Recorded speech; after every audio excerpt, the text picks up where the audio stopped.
महादेव कैलाश पर्वत पर जाकर के विराजमान हो गए। सती महारानी ने अनेकानेक बार भगवान महादेव को प्रणाम किया। प्रभु, मैं समझ गई हूँ आपके मन में क्या चल रहा है, आप मुझे क्षमा करें। और महादेव ने इतना संकल्प किया था कि यह तन सती भेंट अब नाई, शिव संकल्प की मन माई। महादेव कैलाश पर्वत पर पहुंचे तो महादेव की समाधि लग गई। और महादेव की समाधि 1 दिन 2 दिन 4 दिन 10 दिन के लिए नहीं लगती बंधुओं। 87 संवत हो गए महादेव की समाधि लगे।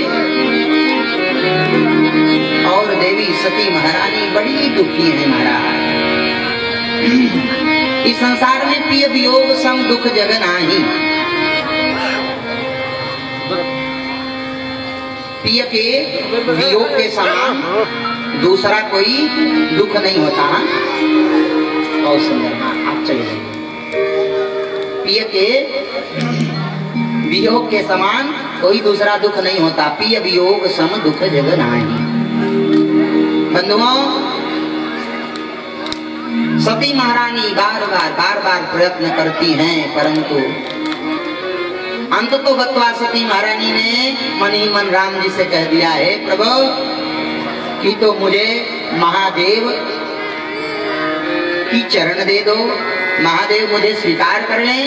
और महादेव स्वीकार नहीं करते हैं। प्रभु, तो मैं इतना बड़ा बोझा लेके जीना नहीं चाहती हूँ, मैं महादेव से दूर नहीं रह सकती प्रभु। इससे अच्छा है कि मेरा यह शरीर ही छूट जाए। बंधुओं, जब सती महारानी दुखी हुई तो राम जी को दया आ गई। और महादेव के हृदय में राम जी तो निरंतर वास करते हैं, परंतु मानो राम जी ने आदेश दिया है, हे महादेव आप अपनी समाधि को तोड़िए। बीते संवद सहस 87 तजी समाधि संभूय विना। राम नाम शिव सुमिरन लागे, जानऊ सती जगत पति जान। राम नाम का उच्चारण जब महादेव करने लगे तो सती महारानी को यह विश्वास हो गया महादेव जग गए हैं। गई महादेव के चरणों में प्रणाम किया और वाम भाग में बैठने जा रही थी। तुरंत महादेव ने एक आसन सन्मुख दिया। सन्मुख शंकर आसन दीना। सन्मुख आसन क्यों दिया? क्योंकि वाम भाग में अर्धांगिनी बैठती है और सती ने तो माँ का रूप धारण किया है, इसलिए माँ का स्थान कहाँ होना चाहिए? सामने होना चाहिए। सामने दे दिया। और वस्तुतः एक भाव इसका और है कि मानो महादेव ने देखा कि देवी सती महारानी दुखी हैं और इनको मैं राम कथा श्रवण कराऊं ताकि इनका दुख दूर हो जाए। राम कृपा नासहि सबर होगा, जो यही भांति बनई संजोगा। मानो इनका दुख समाप्त हो जाए। परंतु सती महारानी जब सामने बैठी तो महादेव ने कथा श्रवण कराना शुरू किया तो आकाश में विमान के गड़गड़ाने की आवाज सुनाई पड़ने लगी। विमान ऊपर से उड़े जा रहे हैं। देवी महारानी का ध्यान विमान पे चला गया। अरे ये विमान कहाँ चले जा रहे हैं? तब तक एक देवी ने सती को इशारा दिया, अरे ओ बहन, मेरे पिताजी के यहाँ यज्ञ हो रही है, क्या तू अपने पिता के यज्ञ में नहीं जाओगी? सती ने सुना मेरे पिताजी के यहाँ यज्ञ? अरे बहन, मेरे पिताजी के यहाँ यज्ञ है, तू चल, मैं आती हूँ तेरे पीछे। महादेव के चरणों में प्रणाम किया देवी जी ने और कहा, प्रभु आपके ससुर जी के यहाँ यज्ञ हो रही है, उस यज्ञ में आप नहीं जाएंगे? माताएं जब घर में झगड़ा करती हैं तो कहती हैं कि अपने पतिदेव से कि मेरे पिताजी ने ये सामान दिया है, हाँ इसकी देखभाल अच्छे से करना। क्यों, किसने दिया है? मेरे पिताजी ने फ्रिज दिया है, टूटने ना पाए, नहीं ब्याज सहित लूंगी। मेरे पिताजी ने इतना दहेज दिया है, मेरे पिताजी ने 4 व्हीलर दिया है। आज सती जी ऐसा नहीं कह रही हैं, हाँ गड़बड़ हो जाएगी बात। सती जी कह रही हैं कि आपके ससुर जी के यहाँ यज्ञ हो रही है, हे महादेव आप नहीं जाएंगे? महादेव ने कहा नहीं देवी जी चल तो देता। वहां से कोई पत्रिका आई है, चिट्ठी आई है। देवी जी ने कहा मेरे पिताजी भेजवाए तो जरूर होंगे, पत्रिका पहुंच नहीं पाई होगी। इतने दिन से जो बात महादेव अपने हृदय में छुपा कर रखे थे, आज सती महारानी से महादेव ने व्यक्त कर दिया। देवी सती, आपको आज मैं एक पुरानी बात बताता हूं। आपके पिताजी को जब प्रजापति की उपाधि मिली, उच्च पद मिला, तो उनके स्वागत समारोह की तैयारी करी गई। और जब वह स्वागत समारोह में सब पहुंचे, मैं भी गया था, और उनका जब पदार्पण हुआ तो सब खड़े हो गए, 3 देव खड़े नहीं हुए, ब्रह्मा, विष्णु और महेश। देवी जी ब्रह्मा जी को जब देखा तो क्रोध नहीं आया दक्ष प्रजापति को कि मेरे पिताजी हैं, इनके माध्यम से मैं प्रकट हुआ हूं। जब नारायण को देखा तो याद आया, अरे तो मेरे पिताजी के भी पिताजी हैं, ब्रह्मा को प्रकट करने वाले। और देवी जी जब आपके पिताजी ने मुझे देखा तो आपके पिताजी की आंखें लाल पीली होने लगी। दक्ष प्रजापति ने संभाषण पहले शुरू कर दिया, हे सभासदों सुनो। तो भाई जो विशिष्ट व्यक्ति आया है उसका संभाषण तो अंत में होना चाहिए, इन्होंने पहले ही शुरू कर दिया। सब सचेत हो गए, कुछ अच्छी बात देने वाले होंगे। तो कहा क्या कि विशिष्ट व्यक्तियों के बीच में किसी अशिष्ट को नहीं बैठना चाहिए। सब एक दूसरे का मुंह देखने लगे, यहाँ तो सब विशिष्ट ही विशिष्ट हैं, अशिष्ट कौन है? एक ने कहा महाराज किसे अशिष्ट आप कह रहे हैं? तो दक्ष प्रजापति ने कहा ये महादेव आपको दिखाई नहीं पड़ते? एक ने कहा महाराज थोड़ी शर्म करो, अगर महादेव इतने ही खराब हैं तो अपनी बिटिया का विवाह काहे को कर दिए, इनसे विवाह नहीं करना चाहिए था। दक्ष प्रजापति ने कहा सुनो, कहा मेरी मृगनयनी जैसी बिटिया और ये प्रेतावासेषु घोरेषु, भूत प्रेत के रहने, भूत प्रेतों के बीच में रहने वाले महादेव, ये क्या जानेगा सम्मान किसे कहते हैं? सैकड़ों गाली सुनाई देगी। नंदीश्वर से रहा नहीं गया, तमक नंदीश्वर खड़े हो गए, दक्ष प्रजापति अब से मैं कह रहे हो। दक्ष प्रजापति मैं तुम्हें श्राप देता हूँ, तुमने मेरे महादेव को गाली सुनाया है, जा मैं तुझे श्राप देता हूँ, तेरा गला कट जाएगा और तेरे सिर में दोबारा बकरे का सिर लग जाएगा, तू मैं कहने लगेगा। तब तक भृगु जी खड़े हो गए, अपनी दाढ़ी पर हाथ फेरते, नंदेश्वर तूने मेरे चेले को कैसे श्राप दे दिया? हम तुम्हें श्राप देते हैं कि जितने भगवान भोलेनाथ के गण रहेंगे सब पाखंडी हो जाएंगे। अरे राम राम। तब तक भगवान भोलेनाथ के गण भी खड़े हो गए, हे गुरुजी आपने हम लोगों को श्राप कैसे दे दिया? हम आपको भी श्राप देते हैं कि जितने भी चाटुकार ब्राह्मण होंगे वो सब भिखमंगे हो जाएंगे। हे भगवान। सब सोचने लगे ये स्वागत समारोह है कि श्राप समारोह है? यहाँ तो सब एक दूसरे को श्राप ही दिए जा रहे हैं। अंततोगत्वा भगवान महादेव ने नंदीश्वर से कहा, नंदीश्वर ये ससुराल है भैया, किसी को शादी के समय गाली मिलती है और किसी को शादी बाद गाली मिलती है। ससुराल का एक स्वागत यह भी है। वैसे भी ससुराल स्वर्ग के द्वार, कितने दिन तक रहोगे तब? जब रहे 2 दिन 4, अब जब रहे एक पखवाड़ा 15 दिन, तो हाथ में खुरपी और सिर पे चारा, ससुराल स्वर्ग के द्वार। तो मेरे भाई बहन, महादेव चुपचाप उठे और नंदीश्वर के साथ चले आए। महादेव के विरोध में ही, महादेव को अपमानित करने के लिए ही दक्ष प्रजापति ने यज्ञ कराया। और आज भगवान महादेव ने देवी सती से कह दिया, देवी जी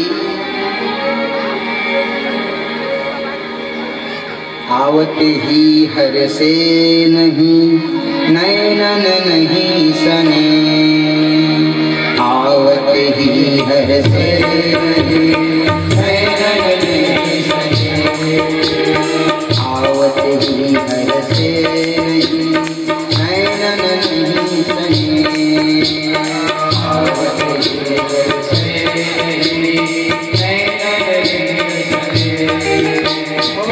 तुलसी कहान गाइए चाहे कंचन पर सहने, तुलसी कहान गाइए चाहे कंचन पर सहने, तुलसी कहान गाइए चाहे कंचन पर सहने,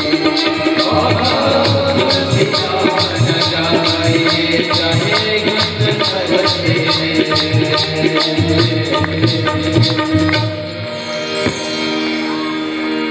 यद्यपि विरोध मान जान को, कहाँ गए कल्याण न होई,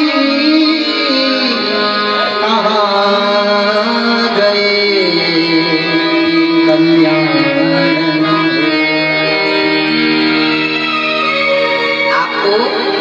आप कहीं गए किसी के यहाँ, वहां जाने के बाद आपका स्वागत नहीं हुआ, आपको जो देखा उसका भी कलेजा जल गया, और जब उसका कलेजा जला तो आपको भी आग बबूले हो गए, आपका भी कलेजा जल गया। तो इससे अच्छा है कि ऐसे परिवार में काहे को जाने अपनी बेइज्जती कराने के लिए। महादेव ने देवी सती जी से कहा, देवी जी वहां जाना ठीक नहीं है, वहां आपको सम्मान नहीं मिलेगा। हमको तो गत्वा सती महारानी महादेव की बात नहीं मानी, और एक कारण और था 9 बात मानने का। कारण क्या था? सती महारानी के मन में यह आया कि ससुर और दामाद का झगड़ा ये शांत होगा कि नहीं, और कोई मुझे शिवद्रोही की पुत्री कहे मुझे, तो मैं ये सहन नहीं कर पाऊंगी। शिव के द्रोही मेरे पिताजी हैं और मैं उनकी बेटी हूँ, तो शिवद्रोही की पुत्री मुझे कहे, ये मुझे स्वीकार नहीं है। अंततोगत्वा महादेव ने कई बार मना किया, देवी सती जब नहीं मानी तो महादेव समझ गए कि भाभी बड़ी प्रबल है, सती को लेके जाना चाहती है। सती महारानी चली गई, नंदीश्वर भी गए। नंदीश्वर ने कहा, माता जी प्रणाम, आप अकेली क्यों जा रही हैं? हम भी आपके साथ चल रहे हैं, विराजमान हो जाएगी मेरे, हम आपको पहुंचाएंगे। मेरे भाई बहन, सती महारानी गई, और दक्ष प्रजापति के यहाँ कोई ठीक से मिला नहीं। ये जो बहनें थी ना, ये मुस्कुराते हुए मिल रही थी। अरे ओ सती, वो तेरो पति शादी में नंगो आया था, और आजकल कपड़े वगैरह पहनता है ठीक से कि नहीं? यह नहीं कहा कि देवी तुम ठीक हो, बहन हो मेरी, और तुझे पिताजी निमंत्रण नहीं दिए थे, मुझे अच्छा नहीं लगा, चल बहन अच्छा ठीक है तू आ गई। परम धन्य है माँ, कुपुत्रो जाए त क्वचिदपि कुमाता न भवति। माँ जिस समय अपनी बिटिया को देखी है, सती के माता का क्या नाम था? प्रसूति महारानी। मनु जी महाराज की कितनी बेटियां? 3 बेटियां। कितने बेटे? 2 बेटे, आकुति, देवहूति और प्रसूति। आकुति महारानी का विवाह रुचि प्रजापति के साथ हुआ था, देवहूति महारानी का विवाह करदम जी के साथ हुआ था और प्रसूति महारानी का विवाह दक्ष प्रजापति के साथ हुआ था। तो झांकी नहीं लाया, ले आइए ना झांकी। बंधुओं, आकुति, देवहूति, प्रसूति। माता ने हृदय से लगाया, सती महारानी का दुख दूर हो गया और कहा बेटी दक्ष प्रजापति के यज्ञ में न जाना देखने, नहीं बड़ा कष्ट होगा। माता जी की बात न मान करके देवी सती महारानी गई यज्ञशाला को देखने के लिए। 33 करोड़ देवी देवताओं का आवाहन किया गया था। मेरे भाई बहन, भगवान महादेव का आवाहन नहीं था। सती महारानी की आंखें लाल हो गई, बाहें टेढ़ी हो गई, मानो सती महारानी की आंखों से अग्नि की ज्वाला प्रकट होने लगी है। दक्ष प्रजापति को ललकार करके कहती हैं देवी सती, हे दक्ष प्रजापति तू मेरा पिता है, इसका मतलब यह नहीं कि तू शिवद्रोही है तो मैं तेरी पुत्री कही जाऊंगी। गोस्वामी तुलसीदास जी महाराज कहते हैं, सुनहु सभासद सकल मुनिंदा,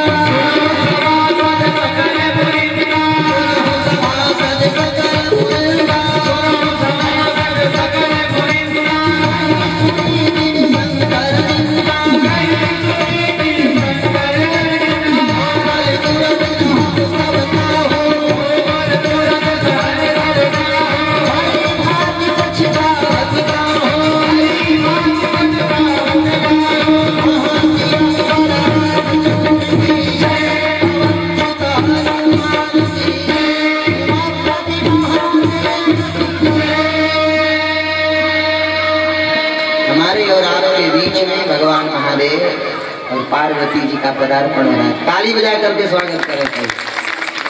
बड़ी ही मनमोहक मूर्ति महादेव। धन्यवाद। विराजिए प्रभु, आपकी जय हो।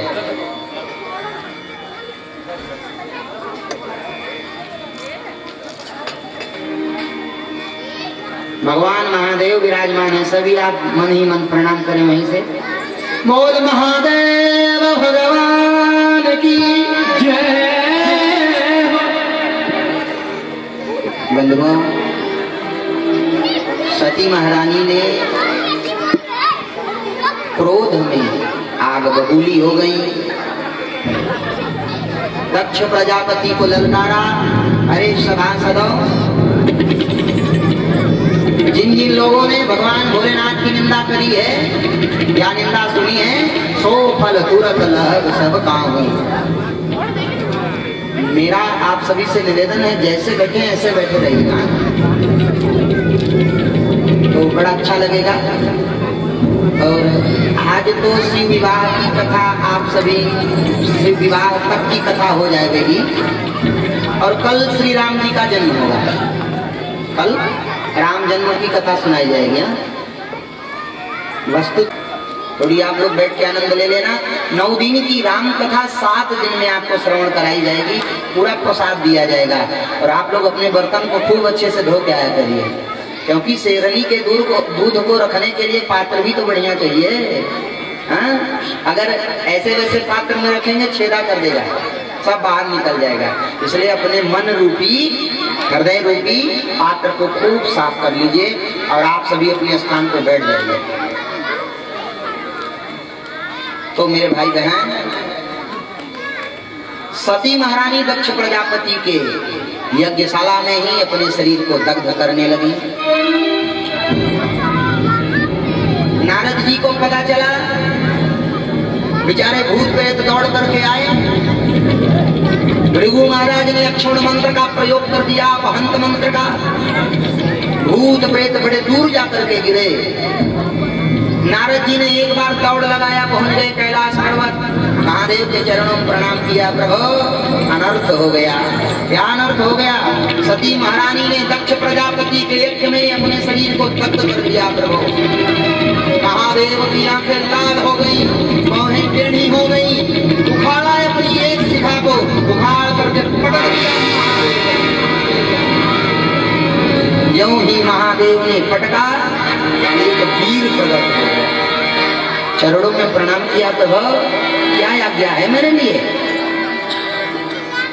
महादेव ने कहा, भो वीर भद्रम, हे वीर तुम्हारा कुशल हो।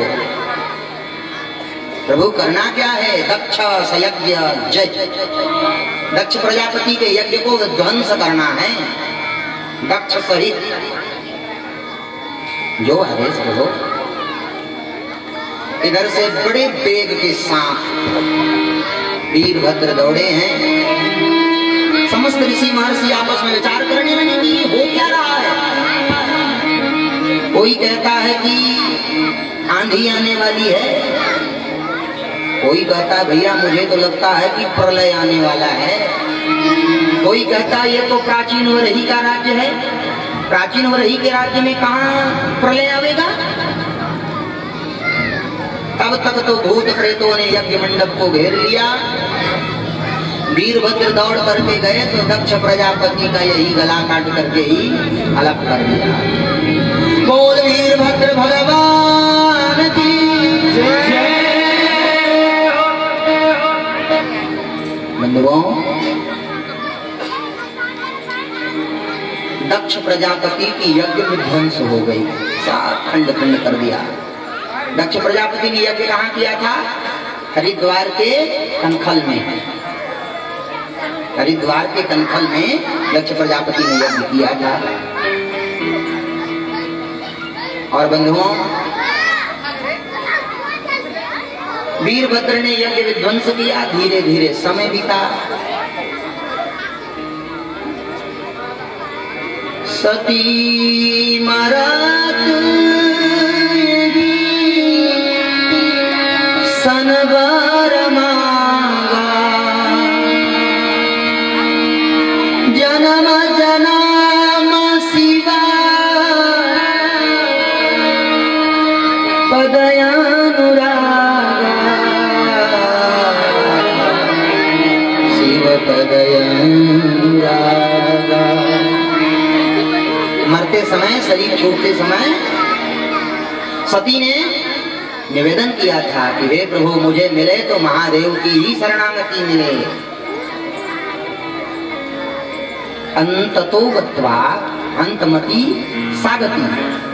अंत में मृत्यु के समय जिस मनुष्य की जैसी मति होती है उस मनुष्य को वैसी गति भी प्राप्त होती है। देखो, जड़ भरत श्रीमद् भागवत महापुराण में मरते समय एक हिरण के छोने में बालक में उनकी आसक्ति हो गई थी तो उनको हिरण की योनि प्राप्त हो गई थी। आप जिसको याद करके अपने पंचभौतिक शरीर को छोड़ेंगे आपको वही गति मिलेगी। और मरते समय भगवान याद आ गए ना तो भगवान का परम धाम वैकुंठ मिल जाएगा।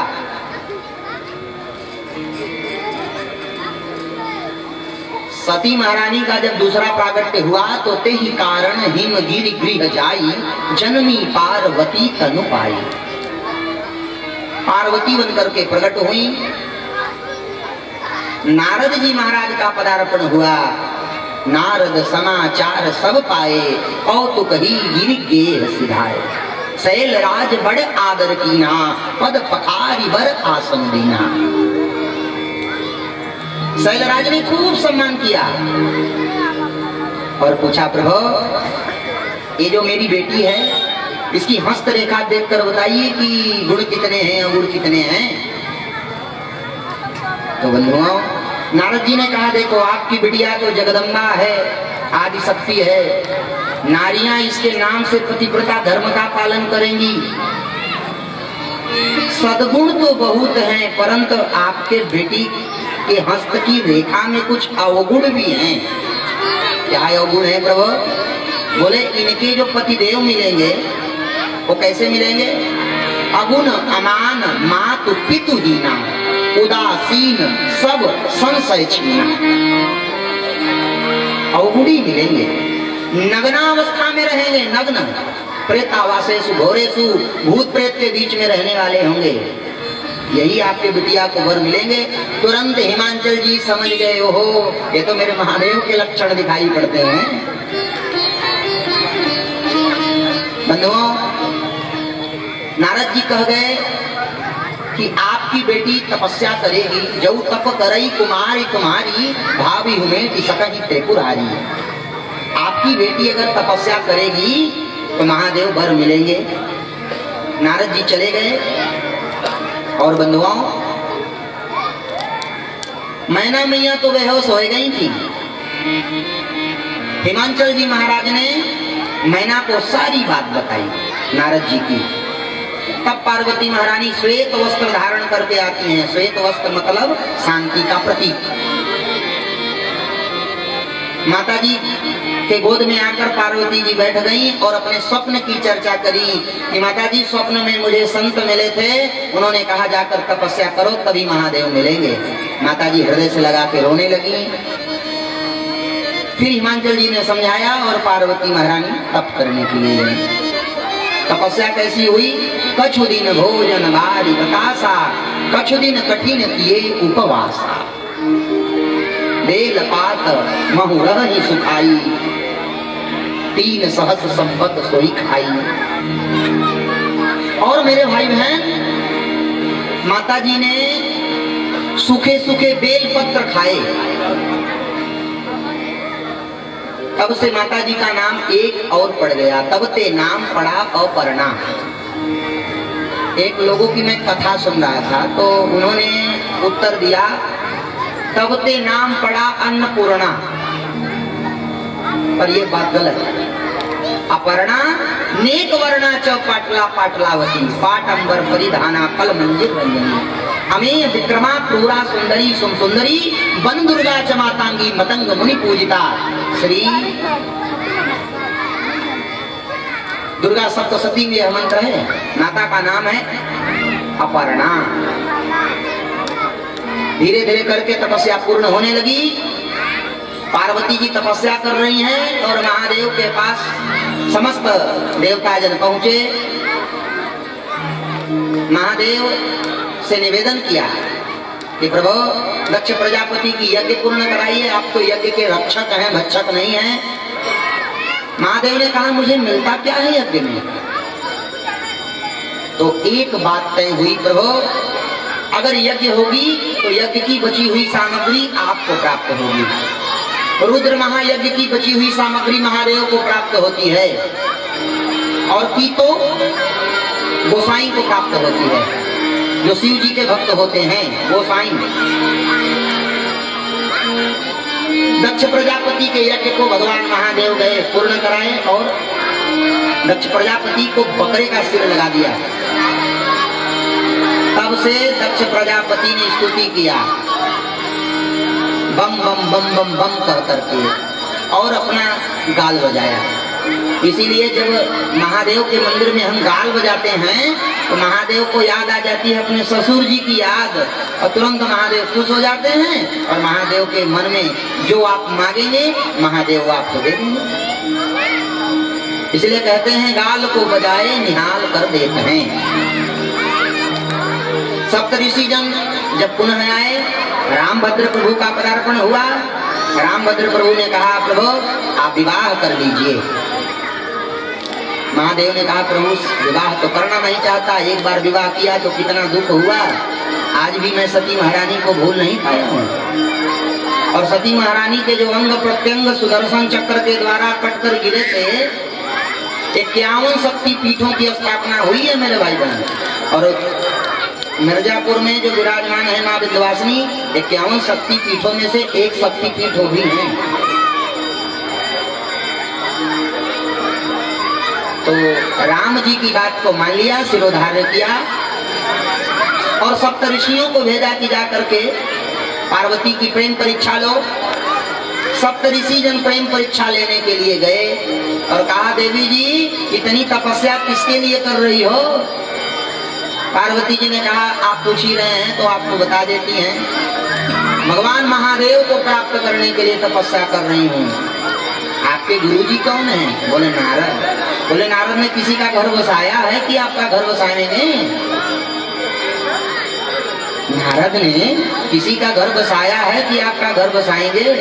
और किससे विवाह करा रहे हैं जिसकी पत्नी जलकर मर गई?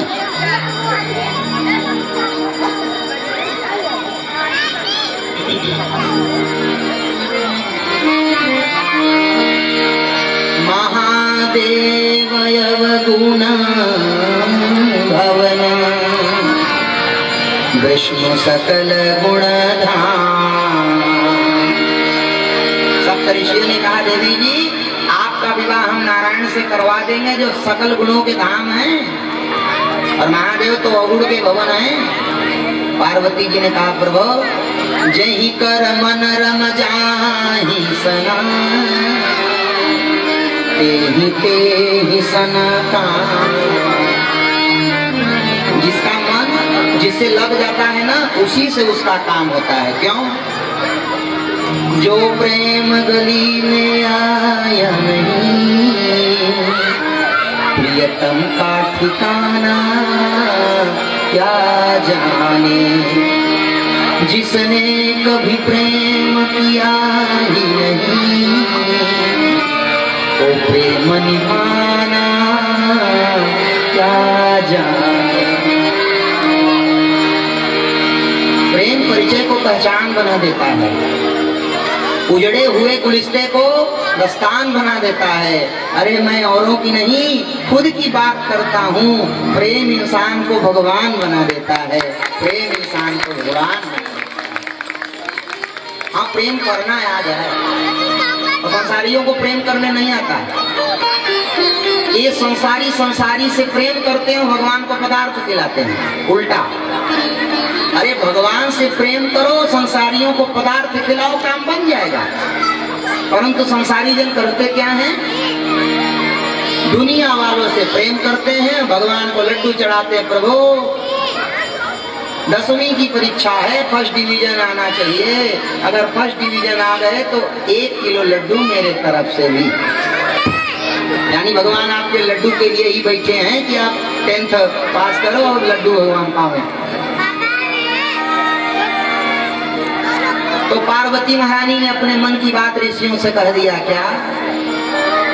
जन्म कोटि लगी रगर हमारे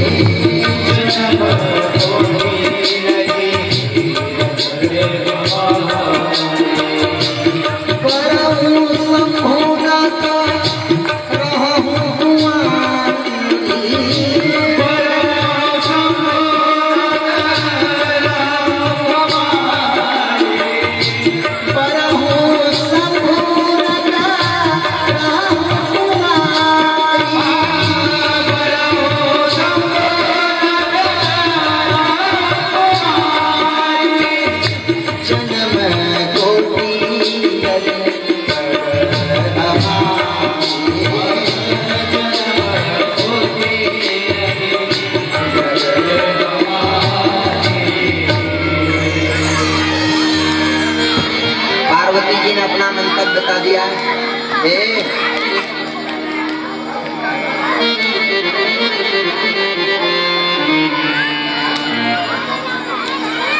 ये जो बच्चे यहाँ बैठे हैं ना, आप लोग बहुत सुंदर लग रहे हैं, बहुत अच्छे। आप लोग सुंदर तो लग रहे हैं, परंतु आप लोग बोलते बहुत हैं। ऐसा लगता है जैसे बारात में आए हैं क्या? लगता है पूरा कठवई सुना दे क्या? तो बैठे रहो, बोलो मत। हाँ, आप बोलते हो बहुत अच्छे लगते हो, परंतु यहाँ नहीं, यहाँ कथा सुनना चाहिए। जानते हैं जो कथा बोलता है ज्यादा ना, अगले जन्म में भगवान उसको कौवा बना देते हैं।